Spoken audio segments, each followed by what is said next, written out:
안녕하십니까, 닥터뷰티원의 염탁기 원장입니다. 오늘에 대한 주제는 현미경 수술이라는 좀 생소한 이야기를 가지고 여러분들께 말씀을 전해드리려고 합니다. 현미경 눈 성형이라고 하면 과학 시간에 이렇게 봤던 그런 현미경인데, 그걸 인체를 볼 수 있게 할 수 있는 현미경이라고 합니다. 마이크로 서저리라고 표현을 하기도 하는데요. 이 경우는 원래 신경 손상이 있었을 때 아주 가느다란 신경을 잇는다든지, 드라마 같은 데서 보면 신경외과에서 뇌 수술을 하는데 앉아서 뭔가를 보면서 한다든지, 그게 이제 현미경 수술입니다. 육안으로 보는 것보다는 굉장히 크게 봐서 아주 섬세한 부위에 대한 수술을 할 때 많이 쓰여지는 기구라고 생각하시면 됩니다. 현미경 수술의 가장 큰 장점은 우리가 확대해서 볼 수 있기 때문에 아주 세세한 부분까지를 볼 수 있어서 피부 손상을 최대한 덜 일으키면서 절개를 할 수가 있고, 근육 자체를 너무 과하게 잘라낸다든지 하는 부분에 대한 것을 줄일 수가 있고, 눈 뜨는 근육에 대한 손상을 훨씬 더 줄일 수가 있기 때문에 현미경 수술 자체로 많은 도움을 가질 수가 있는 거죠. 현미경으로 수술을 하는데 불가능한 눈이라는 것은 거의 없다라고 보시면 돼요. 왜냐하면 재수술을 하더라도 현미경으로 보면서 재수술을 하게 되면 어떤 부분에 잘못된 부분들을 좀 더 잘 찾을 수 있고 하기 때문에 현미경 수술로 불가능한 눈은 없습니다.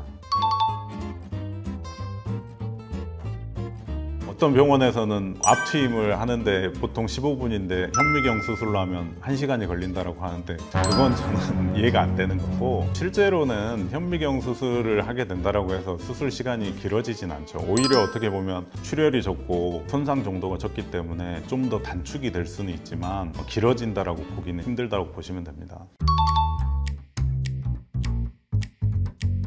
첫 번째 수술, 두 번째 수술, 세 번째 수술을 실패한 경우에 이미 조직의 손상 정도는 심할 거고, 유착이라고 해서 해부학적인 분리가 잘 안 되는 경우들의 수술들이 많은데, 현미경으로 보게 되면 그게 왜 문제가 있었는지, 어떤 흉터가 있었는지, 어떤 손상이 있었는지를 더 자세히 볼 수 있기 때문에 훨씬 더 안전하고 효율적인 어떤 수술을 할 수 있게 되고, 더 이상의 큰 손상을 주지 않는 범위 내에서 수술을 하면서 오히려 눈의 기능을 살리는 그런 수술이 될 수 있기 때문에 재수술에는 꼭 현미경 수술이 필요합니다.